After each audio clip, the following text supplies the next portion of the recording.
어, 예전에 기도하는 시간이 너무 힘들었거든요. 왜냐하면 잘 모르니까 무엇을 어떻게 기도해야 될지를 모르겠더라고. 무슨 일 만나면 목사님이 기도하라고 하는데 어떻게 기도를 해야 될지 몰라서 기도를 못했죠. 그러다 보니까 이제 메시지를 듣다 보니까 이제 어떻게 기도해야 될지는 알잖아요. 이게 우리가 받을 축복이고 하나님이 이런 약속을 우리에게 주셨구나. 그렇다면 약속 들고 나가면 되잖아요. 근데 문제는 이제 확신이 없는 거라, 확신이. 이게 정말 응답된다는 확신이 있어야 기도를 하는데 이게 확신이 없잖아요. 그래서 이제 또 기도가 알고 있으면서도 기도가 잘 안 되더라고. 근데 그게 확신이 되어지니까 기도하지 말라고 해도 기도가 되어지더라고. 왜냐?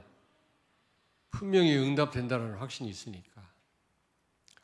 뭐 바빠서 거리가 멀어서 뭐 일 때문에 기도 못 한다고 하는데 제가 볼 때는 다 핑계라고 생각합니다. 내가 그런 비유를 많이 들잖아요. 유치한 비유인데 새벽 기도 때마다 여러분 왔다 가면 한 50만 원씩 준다면 아마 기부스를 하고도 나올 걸. 좀 너무 유치한 예를 들어서 미안한데 새벽 기도 올 때마다 여러분에게 뭔가 무슨 큰 선물을 준다면 아마 죄송합니다. 너무 유치한 비유를 들어서 다 나오지 않겠나. 아무리 멀어도 올 거라고 난 생각합니다. 그러니까 확신이 우리가 먼저 아는 게 중요하고요. 우리에게 모든 축복을 다 주셨잖아요. 그게 777 아닙니까? 근데 왜 또 기도가 안 되느냐. 이제 확신이 없으니까. 그게 틀림없이 응답된다라고 하는 확신이 있다면 아마 핑계가 없어질 거라고 난 생각을 합니다. 나를 위해 사는 것이 명상이잖아요. 나를 위해서. 그러나 하나님을 위해서 하는 게 뭐죠? 묵상입니다. 묵상도 기도거든. 그래서 여러분 좀 확신이 안 되면 하나님 앞에 확신 달라고 기도하세요. 하나님이 은혜를 또 주시는 거니까. 그리고 어쨌든 여러분이 기도로 내 것으로 다 그 준비하신 축복들을 내 것으로 바꾸시길 바랍니다. 오늘은 보좌의 능력 가운데 3생명 있잖아요. 3생명에 대해서 좀 말씀드리려고 합니다. 오늘 창세기 1장 20절에 하나님의 형상으로 우리를 지으셨다고 했잖아요. 형상이란 말은 임마누엘, 하나님과 함께 한다는 말이거든. 그 임마누엘 자체가 생명입니다. 생명. 여러분, 나 생명 얻었네. 어떤 것이 생명 얻은 겁니까? 하나님이 나와 함께 하시는 것이 생명을 얻은 겁니다. 나를 찾았네. 진정한 나를 어떻게 찾죠? 하나님 만날 때 진정한 나를 찾게 됩니다. 그러니까 불신자는 내가 누군지도 몰라요. 어디서부터 왔고 어떻게 무엇을 해야 될지도 모른다니까. 탕자가 아버지 집으로 돌아왔는데 영어 성경에는 자기 자신에게로 돌아왔다 이렇게 표현되어 있잖아요. 그렇습니다. 옛날 여의도에서 큰 그런 집회가 있었는데 그때 무슨 그때 그 모토가 캐치프레이즈가 뭐냐면 나는 찾아냅니다. 나는 찾아내. 꽤 오래됐죠. 빌리그레함이 올 땐가 하여튼 여의도 광장에서 큰 집회가 있었는데 내가 거기 참여를 했었거든요. 그런데 나를 찾았네. 그게 그때 캐치프레이즈였습니다. 하나님 만나야 진짜 내가 누군지를 알게 됩니다. 무엇을 해야 될지도 알아요. 그래서 형상이란 말은 임마누엘, 하나님과 함께 한다는 의미고 그 자체가 생명이고요. 또 하나는 그 칼빈 신학교 그 회케마 교수라는 분이 이 형상이란 말은 반사체다, 거울이다 그렇게 또 표현을 했어요. 그런 의미도 있다고 그래요. 우리는 스스로 빛을 발하는 자들이 아니라 원형이신 하나님을 나타내는 그런 우리는 반사체와 같은 존재다. 하나님이 반사가 안 된다, 우리를 통해서 나타나지 않는다, 우리는 잘못 살고 있는 거죠. 여러분을 통해서 사람들이 하나님의 사람이구나. 부족하지만 그러나 뭔가 다르구나. 알 수 있어야 되거든요. 왜냐하면 우리는 원형이 아니고 형상으로 반사체로 하나님이 우리를 창조하셨거든요. 그게 바로 형상입니다. 형상. 고린도후서 4장 4절에 보니까 형상은 바로 예수 그리스도 자체 임마누엘이다. 뭐 영적인 존재다. 막 이렇게 말을 하는데 그것도 어느 정도 맞지만 진짜 답은 임마누엘입니다. 그 자체가 생명입니다. 근데 이 형상을 상실했죠. 왜요? 행위 언약을 놓쳤잖아요. 창세기 2장 16절 17절 선악과 따먹지 마라. 15절에 지켜라 그랬는데 하나님 말씀을 놓치고요. 사단 말 듣고 결국에는 형상이 상실됐죠. 그래서 창세기 3장 1절부터 6절에 보니까 하나님과 원수 되어졌다. 하나님과 단절된 겁니다. 그러니까 하나님과 단절되면 모든 것이 단절입니다, 여러분. 하나님과 제대로 관계가 되어지면 모든 관계가 다 회복되거든요.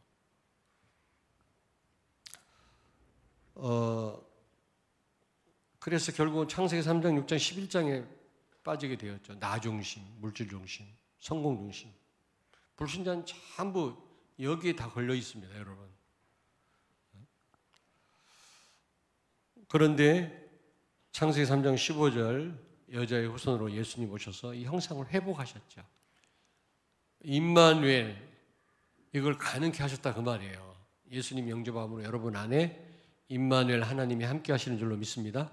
이걸 뭐라고 그래요? 형상이 회복되었다. 그렇게 말을 합니다.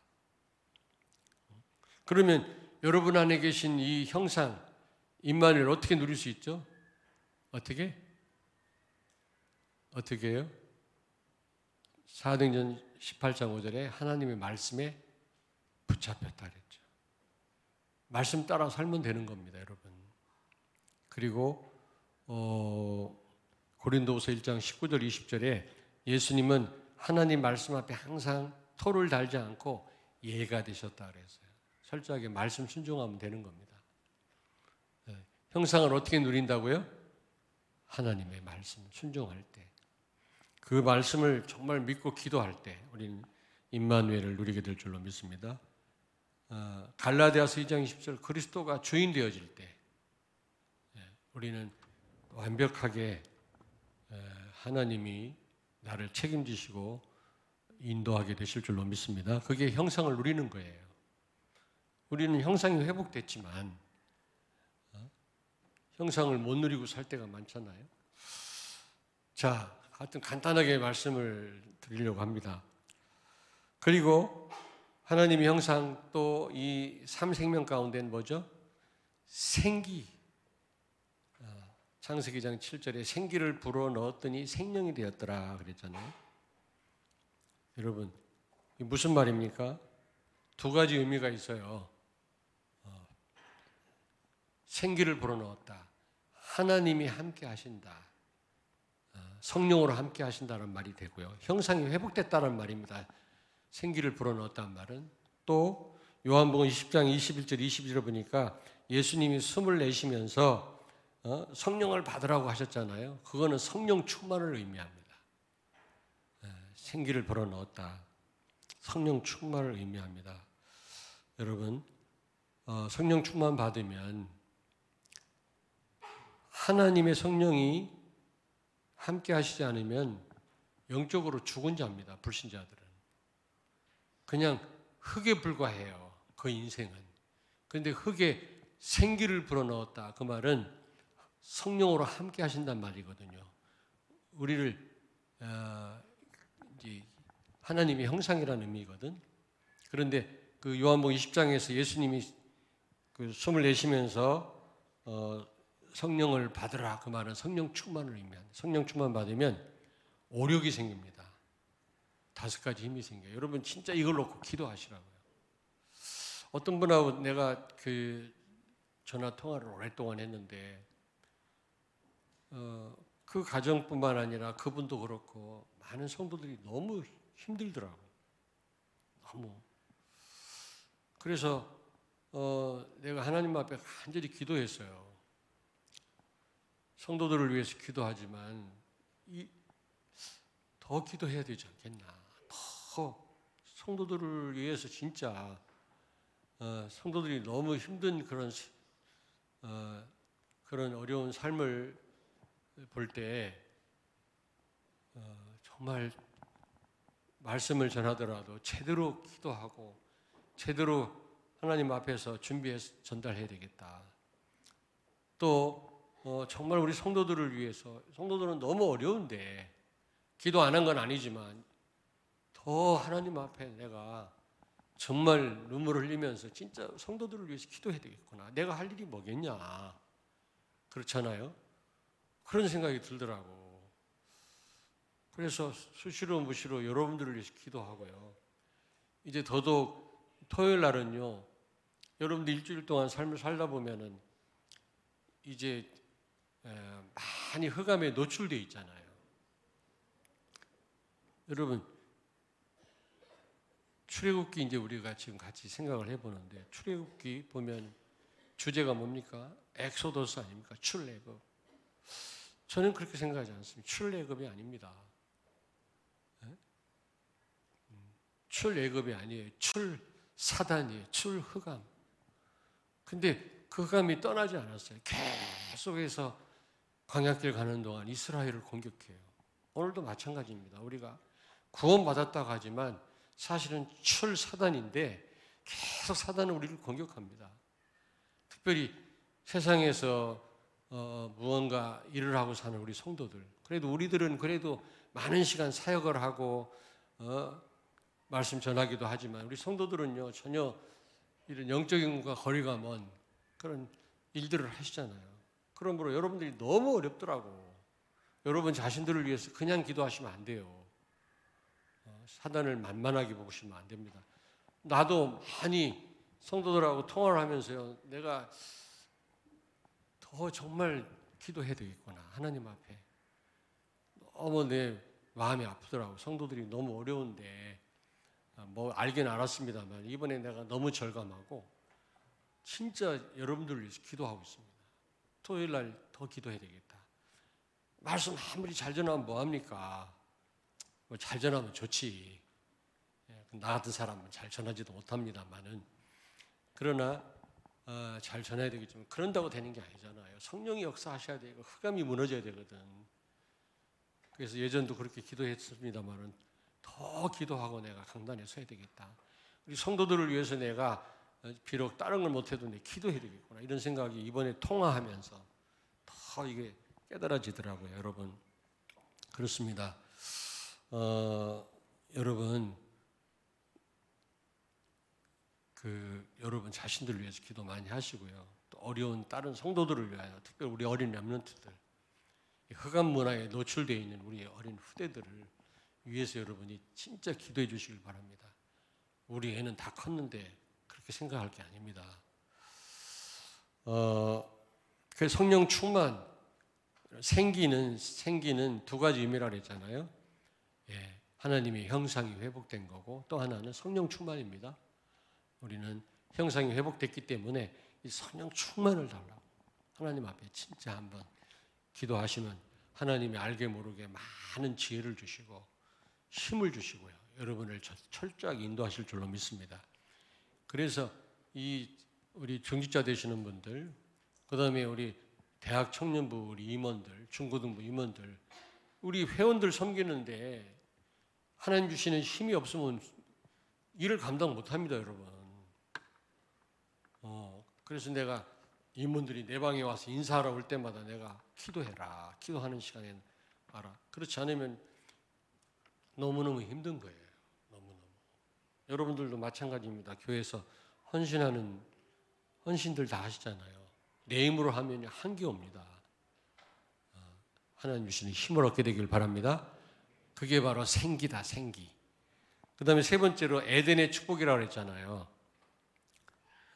에덴의 축복. 어떻게 하면 여러분 타락하기 전 에덴의 축복을 누릴 수 있습니까? 사람들은 자꾸 환경 탓해요. 뭐 환경이 어떻고 우리 엄마가 어떻고 아버지가 어떻고. 그렇지 않습니다. 예수님은요 광야에서 40일 금식하면서 사단의 시험을 이기셨습니다. 아담과 하와는요 그 부족함이 없는 에덴에서 실패했거든요. 그러므로 환경 탓할 일이 아니에요. 무슨 얘기인지 아시겠죠? 예수님은 그 황량한 광야에서 40일 금식하면서도 사단의 시험을 이기셨다니까. 그러나 첫 번째 아담과 하와는 에덴에서 실패했잖아요. 그러므로 우리는 환경 탓할 일이 아니다. 어떻게 하면 우리가 타락하기 전 아담과 하와가 누렸던 그 에덴의 행복을 누릴 수 있겠냐. 창세기 1장 27절 28절 15절부터 17절에 보니까 경작하고 지켜라 그랬잖아요. 경작하고 지켜라. 우리가 하나님의 뜻대로 모든 피조물을 우리가 잘 관리하고 다스리고 우리가 해야 될 그런 책임이 있거든요. 어떻게 하면은 이 땅을 잘 다스릴 수가 있죠. 먼저 우리가 하나님의 통치를 받아야 돼요. 하나님의 통치. 위임 왕권을 받았잖아요. 우리는 위임 왕들입니다. 이 왕권을 제대로 우리가 사용을 하려면 왕중 왕이신 하나님의 통치를 먼저 받아야 되고 그렇게 되면은 우리가 받은 바 축복을 어떻게 해요? 창세기 1장 20절 28절 이 축복을 누릴 수가 있는 거죠.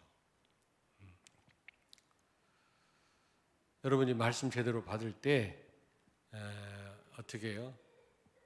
성령께서 우리를 바른 길로 안내를 하십니다. 거의 우리 실패가 어디서부터 와요? 선택을 잘못해서 오거든. 크고 작은 선택을 잘못해서 어떤 큰 실패는 어떤 것도 오잖아요. 이게 선택을 잘못해가지고 그냥 지나가는 그런 선택도 있지만 우리에게 아주 엄청난 어려움을 주는 그런 또 선택할 일이 있단 말이에요. 그럴 때는 여러분 어떻게 하십니까? 그냥 선택하시면 안 돼요. 평생 후회할 수도 있습니다. 하나님의 인도를 받아야 돼요. 말씀 붙잡고 기도하시면 생각나게 하신다니까 하나님이. 그렇게 될 때 로마서 14장 17절 보니까 하나님의 나라는 먹는 것과 마시는 것이 아니요 오직 성령 안에서 의와 평강과 희락이니라. 여러분 진정한 에덴의 축복은 뭡니까? 여러분 안에 하나님이 주신 그리스도가 주시는 평안함이 있습니까? 평강이 있습니까? 그 어떤 일을 만나도 문제가 되지 않습니까, 여러분? 그렇다면 여러분 에덴의 축복을 누리는 겁니다. 물론 이제 어떤 육신적인 축복도 축복이지만 아무리 많은 걸 가져도 그 삶이 지옥 같은 삶을 산다면 그거는 축복이 아니죠. 나 그런 사람들 많이 봤습니다, 진짜. 그러나 불편하긴 해도 많이 갖지는 못했어도 늘 감사하고 기뻐하고 평안한 성령의 충만함 속에 사는 분들이 있더라고요. 그리고 많은 사람들한테 답을 주기도 하고 그 사람 만나기만 하면 힘을 얻고 치유받고 얼마나 복된 삶입니까, 여러분? 우리가 살아봤자 얼마나 많이 산다고? 여러분, 여러분 안에 계신 성령, 생기죠, 생기, 형상, 이 축복을 여러분 사실적으로 누리시길 바랍니다. 여러분의 삶이 에덴의 그런 축복 누리는 아담과 하와가 타락하기 전에 에덴에서 누렸던 그런 축복을 여러분 개인과 가정과 여러분이 가시는 곳마다 누리게 되기를 주의 이름으로 축원합니다. 기도하겠습니다. 오늘 말씀 붙잡고 자비하신 하나님 아버지, 우리를 하나님의 형상으로 지으시고 우리를 생기를 불어넣으셔서 성령으로 함께 계시며